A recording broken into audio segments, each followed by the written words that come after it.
come from? And where are we going? What is this about, this piece of land, this region and these people, Michael? I mean, I would just like your take on what are we seeing here today happening down there? Well, this is the key part of how, in fact, the concept of even an Israel nation or an Israel state came into being. What is this, and whose brainchild was it? Anyone who's done their homework studying the aftermath of the First and Second World Wars will know the feverish efforts of the British government, because when you're speaking about Israel or Zionism, what you're really speaking about, I mean, most of the masses of the world will not understand this because they've been ingesting, the reports from the media, but anyone who's done any true historical research knows that when you're talking about international Zionism or the State of Israel, you're talking about British royalty, and you're talking about the Balfour Declaration of 1919. You're talking about the feverish division, artificial division of the land and the so-called nation states that you have out there. These many of the borders are totally artificial.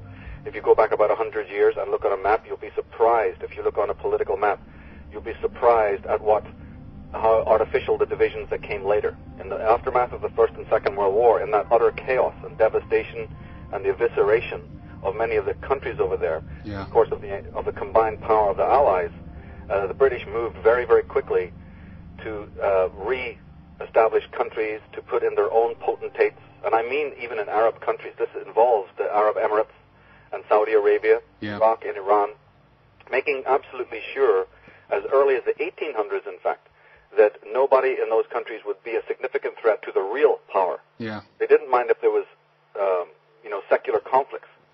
They didn't mind having a dialectic operating there. They didn't mind putting unlike people, ethnically and religiously, in close proximity to one another. This is by design, and people only have to study geographical political maps, of the last couple of decades to realize this. The League of Nations is involved, which got created in 1919. Of course, people may not be familiar with the term League of Nations, but they're certainly familiar with the United Nations. Well, the United Nations is the outgrowth of the League of Nations. But long before that, Henrik, back in 1840, actually, one of the key figures that people need to, do a Google search on or go to the encyclopedias, go to online encyclopedias and look up, is a character by the name of Lord Palmerston. Lord Palmerston. He is a central figure. So anyone who's thinking that Zionism is a creation, and the State of Israel and that particular conflict is a creation of the 20th century, is mistaken.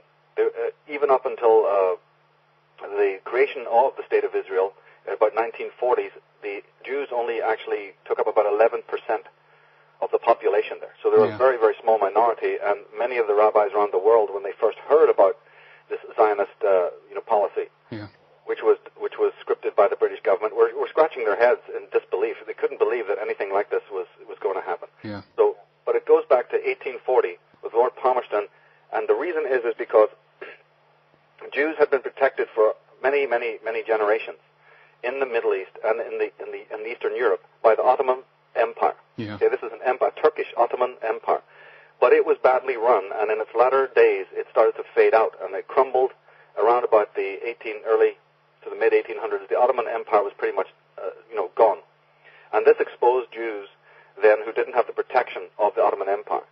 So the British government moved in, and there's a very important document called the Mandate for Palestine. Again, this was created. Lord Palmerston was urging in 1840 for that the Jews, what he called European Jews, should have their own homeland. Long before the 1900s, they were already doing this.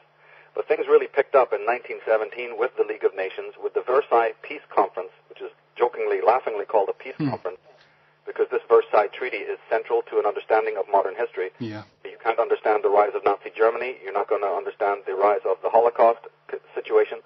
You're not going to understand anything about world Jewry, the Soviets, or the modern situation politically that you see without an analysis of the Versailles Peace Conference in 1919. And as I said, this was the document, and it was basically the brainchild of the British government, but their front men in this was Walter Rothschild, Herbert Samuel, and Chaim Weizmann.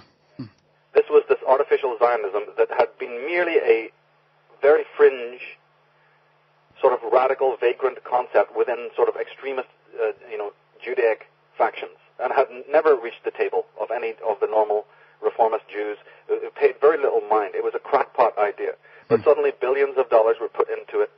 The leading Zionists like Theodore Herzl and Chaim Weizmann and their coterie were given standing ovations. They were shipped to almost all the countries of the world to speak in the synagogues to try and beat into the minds of people, both Gentile and Jew alike, that this old edict, that there's some actual direct connection between modern Jews and the ancient, cities of Jerusalem and the Holy Land. Of course, again, this is a preposterous nonsense, which ordinary assimilated Jews understood, that the 10 tribes of Israel had long assimilated into the Western lands and were key parts of the Western civilization, had nothing to do with anything of the ancient world. So by the time that Lord Balfour, and by the way, Lord Balfour was the foreign secretary, but the man who really he was taking his orders from was Lloyd George. Okay, so Lloyd George is an extremely important prime minister. David Lloyd George. These are the people that need to, and this Arthur Balfour had clandestine relationships with Jewish women, in his own life. So he tended to favor the Jewish cause, and they drafted what was known as the Balfour Declaration. And the interesting thing about this is, though, and as I said, Lord Rothschild and the Rothschilds were deeply involved in this, and we could argue forever as to whether it was the Rothschilds and their power over the British royalty that moved things forward to the Balfour Declaration, or whether it was the British royals using the Rothschilds as frontmen towards the movement towards it. It's like a juggling act. You can decide which for yourself. But the interesting thing about what's happening in the recent weeks is the understanding that on the very first paragraph of the Balfour Declaration, this is the declaration that got the ball rolling and that got Britain deeply involved in the Middle East. Because did you know that it was the League of Nations edict, it was this mandate of Palestine and so on, that when the Ottoman Empire crashed, Britain, of all people, would be given the rights to administer what was happening in Palestine. Now, what on earth, would that be? Why? When have you ever heard of one sovereign nation, right, discussing with another nation to give them property that doesn't belong to either? Exactly. The Jewish writer Arthur Koestler pointed this out. How can one nation go into a conference with another nation and promise them the land of a third nation? If this isn't bewildering, it's on par with the Nuremberg laws, but it's even more obscene than that. But the interesting thing is that in the first paragraph, and this is what we really need to understand, in the first paragraph of the Balfour Declaration, and I'll read it for you, it says, His Majesty's government view with favor the establishment in Palestine of a national home for the Jewish people. Okay, that's that negotiation of giving foreign land to people without a land. And we will use their best endeavors to facilitate the achievement of this object, it being clearly understood that nothing shall be done which may prejudice the civil and religious rights of the existing non-Jewish communities in Palestine, or the rights and political status enjoyed by Jews in any other country. So they say that you can have it, and the British government will work to make sure that you get it. But we will not violate our friends over there, the Arabs who've helped us in the war, who are extremely friendly with us, whose rights we are very much protecting. Well, of course they're protecting. As I told you, the countries that they were putting these potentates in was artificial. The Arab heads are British agents to this day. So what we have to understand today is that the leaders of Zionism do not represent the Jews and are British agents. The Arab sheikhs and royal dynasties, laughingly called royal, of these Saudi Arabia and Iran and Iraq are all also British agents. And that these extremist organizations of the Arabs, for instance, this mythical Al-Qaeda, are also CIA, Mossad, Western creations. Indeed. But do you see, the important thing about the wording of this Balfour Declaration is it was very sweet. Of course, a lot of Jews would then be more likely to buy into this concept if they believed it was going to be a nice, egalitarian, politically just system. And the first paragraph is saying that you can have your homeland, but of course it's not going to violate anybody else who lives there. Well, then if I was a Jewish person, I'd be thinking about it. I'd be thinking, okay, it sounds good, because Jews are mostly decent people. Of course. And they're going to be thinking through the clever British wording that there's not going to be a drop of blood, there's not going to be any disputes, there's certainly not going to be the rise of any Mossad or any of the Israeli Secret Service terrorist organization. Yeah. Okay, they didn't expect to have these terrorist organizations that immediately formed very quickly afterwards. There's many of them. Yeah. And some of the Israeli prime ministers have been ex-members of these terrorist organizations. So how can terrorists now be suddenly promoted to president? I mean, even in America, you can't get that far. But in Israel, it's a normal. That you can be one day a mass murderer, officially a member of a terrorist organization in your own land, and the next minute you can be, in the government over there. Incredible.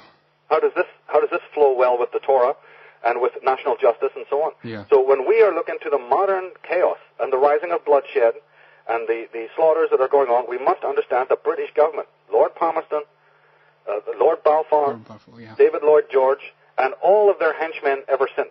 Because once they had signed in the Balfour Declaration, then most of the governments in the future went along with it. Yeah. But you must also understand that when the Balfour Declaration was signed, major Jewish politicians within the government of Lloyd George were completely against it. Leading Jewish rabbis were against it, and many of the top Jewish politicians in the country were against it. So that brings us to the old question of the nature of Lord Rothschild, and are these people really Jews, or are they just Zionists and royal henchmen posing as Jews in order to lead poor Jewish people into a deathly struggle? Yeah. Because I tell you, when I look at this, any kind of conflict coming from the Middle East, I sympathize with both sides. I'm not into, the he said, she said game of who's got more casualties and whose motives are right and wrong. No, I see both groups as absolutely caught in a credible game of chess, run from the British London. Yeah. And then there's another important facet to this that people need to research. And we've got the information on this. And that is that I believe that one of the other major factors in the seizing of Britain wanting to get in there, when Britain had enormous problems of its own, why would it be interested in a sort of a nowhere place over there? Why would it start to covet and fund these radical Zionists who didn't even have an audience within their own religion or within their own ethnic groups? Exactly. They did it because in about the 1940s or 1930s, just after, within the few decades after the Bolsheviks had taken over in Soviet Russia, geologists were sent out, Henrik, to the Dead Sea Basin area. Actually, they were sent to all areas of the world to do geological research because the Soviets, being an empire of their own, basically, wanted to expand their territory and see what was going on, especially in lands, and this is the interesting point, that had not been claimed, right, after the fall of the Ottoman Empire. It was very important for the Soviets to say, well, nobody's paying attention to a lot of these areas of land. There's little pockets of land here that the big Leviathan of Britain and America and our enemies are not looking at because they think they're a bunch of sheep herders. So geologists from Soviet Russia were sent out, and lo and behold, they discovered incredibly rich mineral deposits. I mean, vast amount in the Dead Sea. Everyone knows about the peculiarities geologically of the Dead Sea. Well, what they probably don't know is the incredible caches there of magnesium and potassium and minerals that are needed in heavy industry. And their eyes were boggling out of their heads, and they sent the reports back to Moscow. But the trick is this, that, of course, anyone who's done 5 minutes of homework in the alternative history knows that the Soviet Union was an experiment funded itself from New York City and from London. The entire communism, the Eastern Pac, the whole 9 yards of it was actually a concoction of secret enclaves within the Zionist movement of New York and America and in Britain. So therefore, this is proven now because, of course, when those reports got to the Kremlin, how come they were not kept super secret? How come within 5 minutes America and Britain know about it? It's because those documents went back to the controllers of the Soviet experiment. And when the British government discovered that there was these mineral resources there, they knew they had to move in. But they couldn't move in overtly because that would then spark incredible resistance from their Arab brothers at that time, because relations with the Arab